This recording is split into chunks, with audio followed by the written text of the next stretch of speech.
folks. I know it's been a while. I don't know what to say about that. I have been, and I guess I am, feeling a bit as if the rug's been pulled out from under my feet. Not in a really extreme way. Things are just changing so much. And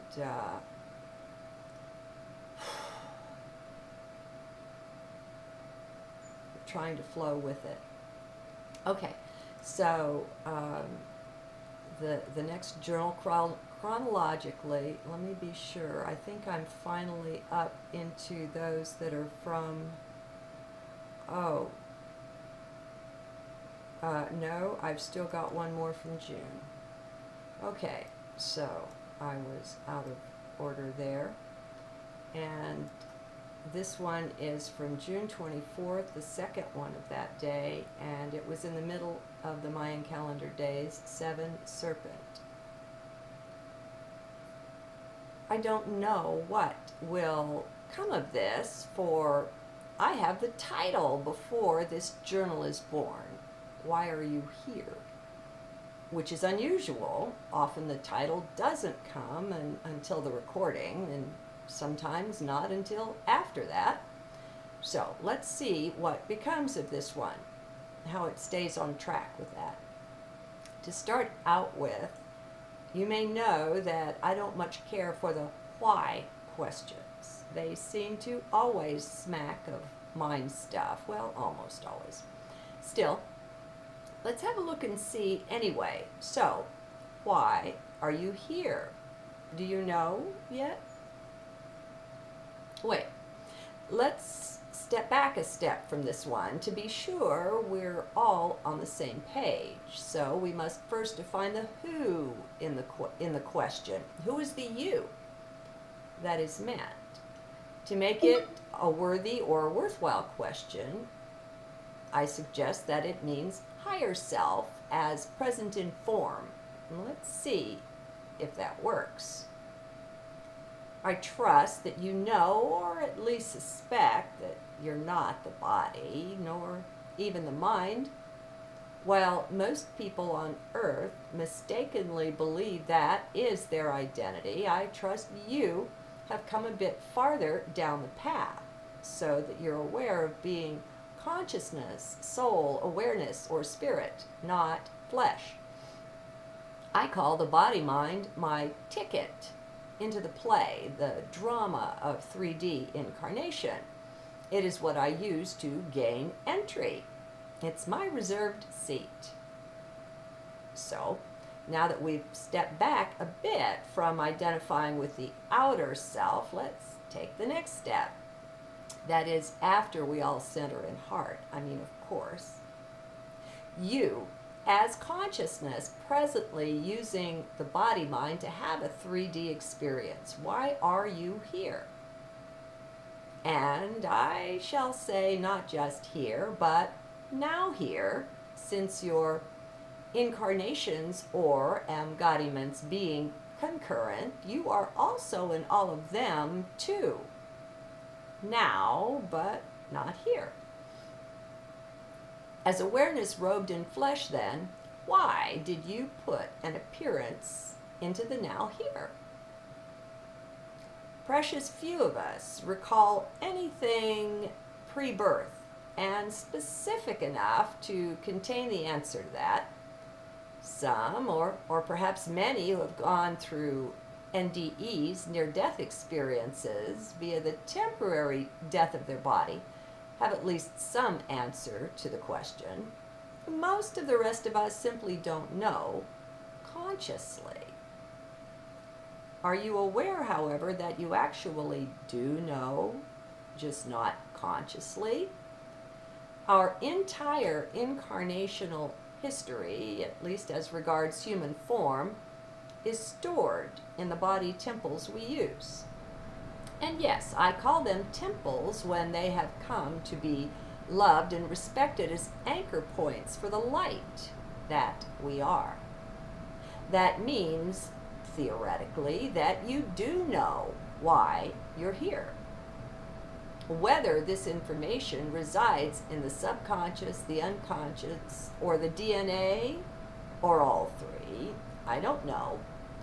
But that isn't important, not from my perspective at least. The fact is that we know, and that heart is an access point where it can be made conscious on the one hand, or at least experienced on the other. What I find as I go forward in this massive consciousness shift happening on the planet these days is that it's fine and even preferable not to know. Such knowing can lead us into mind if we're not alert or not stationed in heart. Now, while there's nothing wrong with mind, my point is that it cannot lead us into those deeper truths that we seek, being strictly designed for 3D. I also find in this massive not knowing that somehow it holds all knowledge, only it's not brain or mind knowledge, but a much deeper kind. It's just different. And I don't know currently, I don't have the words to express this difference. Another aspect of the not knowing is that we find it somewhat easier to say what something is not than to define what it is. And so the Eastern neti wisdom makes more and more sense. By now, most of us have tasted of the backwards nature of 3D. As we are awakening, we find what we find to be truth always seems to be real, and what we find in 3D seems but a mirror reflection of that deeper truth. And not just backwards, but often upside down too. And no, I don't have the words it takes yet to explain that one either, just the knowing that it is. This bare, naked knowing seems to be characteristic of this phase I find myself in. So often we get the thatness of something, absent the how or the why of it, just that it is and no more. Yet there is such satisfaction in this thatness that we are in perfect peace with it. It doesn't enter our mind to question it. Instead, it has a raw beauty, just as it is. Quite strange, but rather pleasant overall. So how are things there for you? Are you kept too busy with work and family or obligations to self-observe much? I'll tell you a secret. Even in the midst of the hustle-bustle of that, you can still self-observe. It takes no more than determination and a wee bit of practice when you do have some peace and quiet to settle down deep. Just knowing that something is within our reach can be most helpful, enabling and encouraging us to reach out for something that perhaps we wouldn't have thought to take on. Like most of us, I was infested with the unworthiness bug, programmed in with the rest of the weeds in my garden of belief, deep in the subconscious mind. Between worthlessness and guilt, we have had our wings clipped for us, but here's the thing. We're the ones who presented our wings to be clipped. And guess what? Wing feathers grow back. They grew back long ago, but we got used to thinking we couldn't fly, so we haven't tested them out. Most of us, not for a long while. As we pull these noxious weeds up and burn them, incinerate them thoroughly. No, as we pull them up, let us burn and incinerate them thoroughly. Don't leave any of them behind, for they multiply like weeds and will take things over if we are not alert. We all have a vague sense of worthlessness hovering just beneath the surface of awareness. Or maybe it's right out in the open for you. Just know you're not alone in having this. And don't allow the mind to self-criticize about it either. It's time to love the self enough to cease permitting this mental self-abuse. Now, we've come quite a long way already, don't you think? If you've been journaling for a while, you may be able to go back a few years and just see how very far you've come in that short while. It'll likely feel like it was written either by someone else or by you in a previous embodiment. It's that different from where and how you are now. So let's rejoice. The great shift is actually happening right under our noses. While many were deceived into thinking it would happen on the now famous 12/21 of 12, we discover it is happening after all. Later, we may find that it or something was launched, if not on that date, then somewhere close to it. One thing is certain, it is in process now here. There is no doubt, at least for me. If you find doubt within about this, look to your mind. Be sure to keep separating out, developing and maintaining that precious breathing room between you and the body-mind. Maintaining awareness that your nature is not human, it is divine. You are source robed in flesh, my friends. At some point, you'll be ready to accept this, but I realize it's one heck of a huge pill to swallow, so do take your time. Just be open, that's all. Don't close down in doubt or in fear. We've been programmed to do that. Some fear that the ego will take over, so they stick strictly to what turns out to be a false humility. And I know because I was once one of those. Source had to really work hard and through numerous other people to bring me around, to help me see the humility was false and it was keeping me back. It was just a part of the false persona, mind wanting to be or seem spiritual. Instead of humility, I found under it a form of arrogance. Strange. There's that backwards and upside down thing. I'm glad I persisted though. Unless Source had used all those people she did, and in the unusual ways that she chose, I don't know that I'd have been willing to believe it, that I am, that we are Source. I won't go into the details, they are relevant only to me, but you will have your awakening experience as long as you don't close the doors completely on it. Just be open, as I said. By persisting, if you're a lover of truth and a lover of Source, even when you're closed, it can happen, because in that humility that I was so determined was really important, God was everything, I was nothing. I lived in that for a very long time. I was closed. I was truly closed to this particular concept, and yet Source found a way to get through to me. So even if you're not open, it can happen. By persisting in being true to heart flow and to where Source led, what I eventually discovered was what I currently call capital H humility, buried deep within heart space. Upon contact with that, one instantly knows it is divine.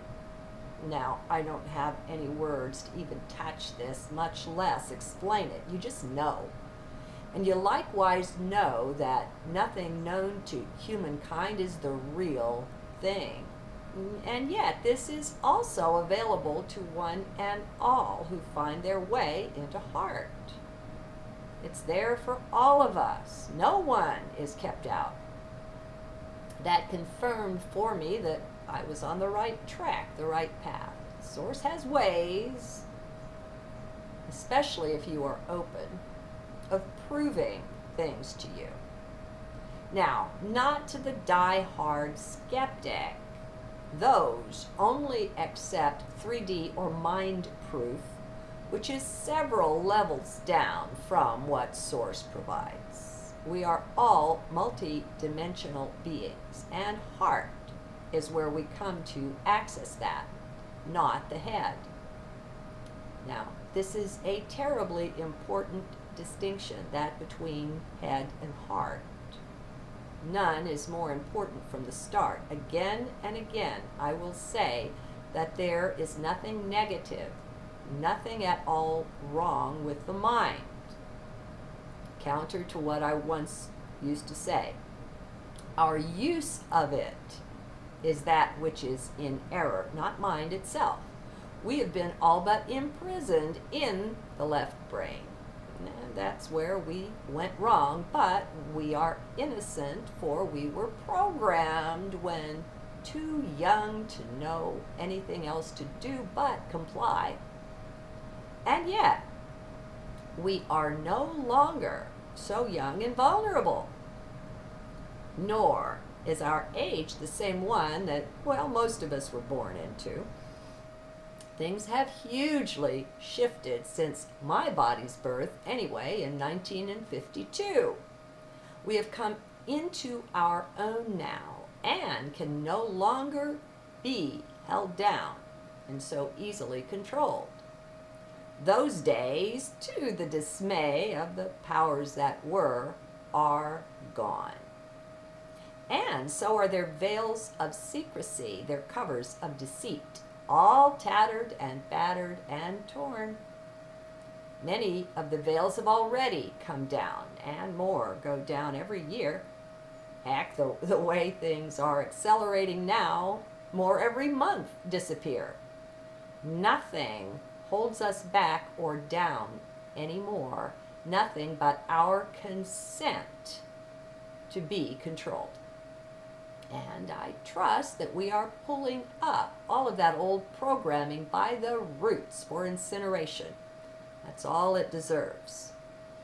We were far more innocent back then and far too trusting as well. It was a part of the condition often called being sheeple or sleeple, a sort of mass hypnosis that was somehow applied to society in general, at least here in the West. That has largely faded now. While many still seem to be under its spell, they are not. Instead, they simply don't yet know they are free. Once they do, it will be as simple as getting up and walking out of the left brain cell or prison. You don't know what questions you don't know to ask. Not until you hear someone else ask something that really resonates with you.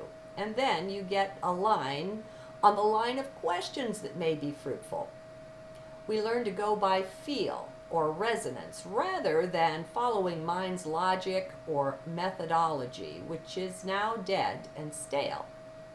So our association together is truly vital at this stage. By it, so very many will be lit up with the recognition that they are now free, or could be. Often enough, just being in your presence, my friends, will be enough to ignite someone's fires. Their invisible helpers and yours are standing by there, and they will work with you to bring you into proximity of the one that they work with. We all have that sort of help close by at all times. Maybe it's time to start acknowledging it. As we come to recognize our union, eventually our total oneness, this too will help ignite heart fires around the world. Via the internet, ever so many of us have touched that very media, whatever it was, that ignited something within us. Many have actually had awakening experiences from someone speaking halfway around the globe. We find that time and space don't matter so much anymore. Well, one more limit down the tubes. We are free, my friends. How free would you care to be? I just felt quite a large group of you slip down into mind with that one. Please, friends, don't forget just who you are. You are not flesh and blood, body and brain. You are divine. Put sticky notes up all over the place that will help remind you. Until you are really grounded in your true identity, such things are better left alone. Better to do nothing than to consider such things with the mind. Yes, I know many of you have to take this thing on faith for the moment, as it doesn't make sense to you. Let go, let go, let go. Keep just letting go. Find contentment being the empty cup, my friends, empty of any knowledge at all. If you want to tap into the mother lode, it is necessary to go into this completely free and empty. The price you pay, well, it's all you've got. But what you get is all there is. I'd say that's a far more than fair deal.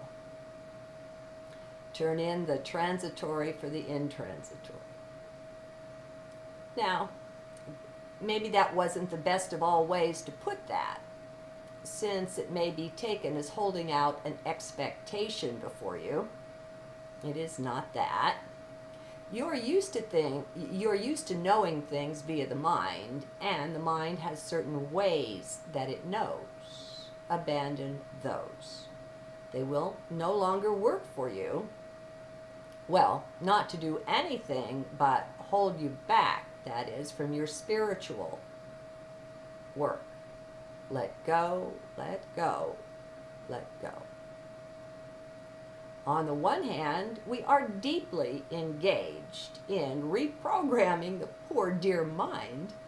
Saddled while young as it was with all the false programming, it has a long trek to make back into real sanity from the phony version it was given and told it was sane. It is not.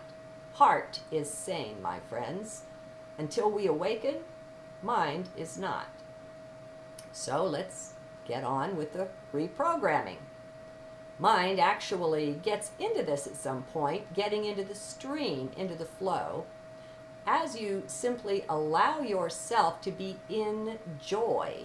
More and more, the mind will catch on.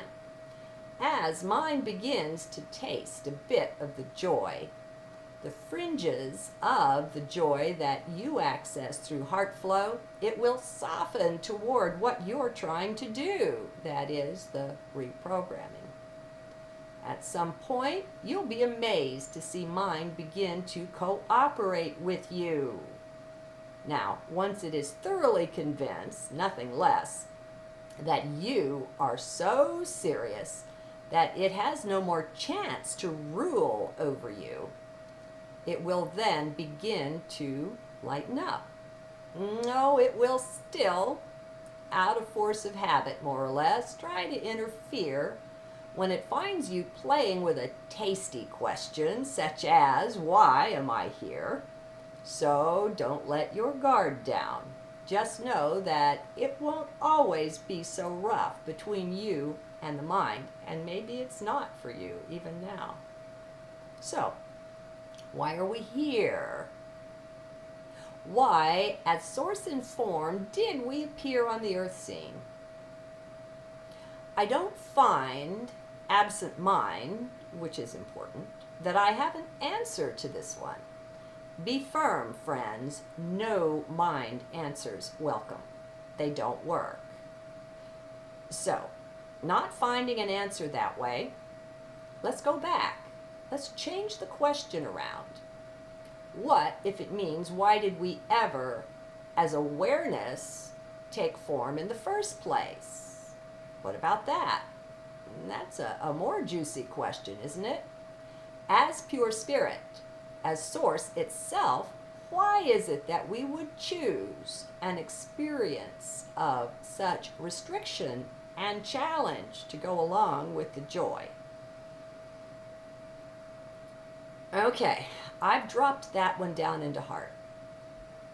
Such things can take a few weeks or days of pondering at times. Some I dropped in even years ago and still no answer.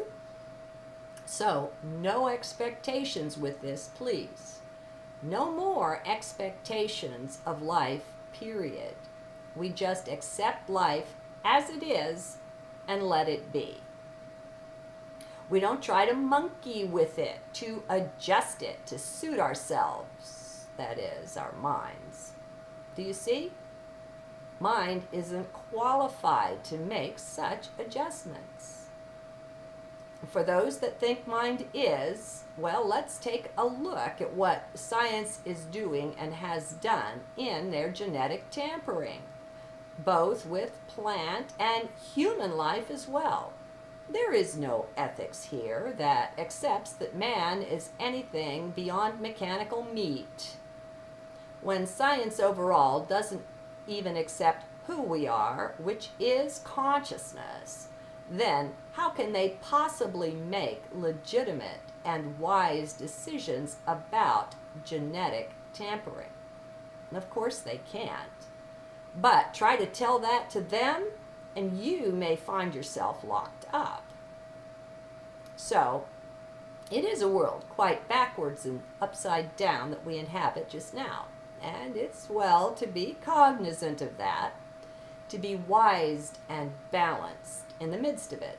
It's not necessary to reveal every truth you know, or even any of them.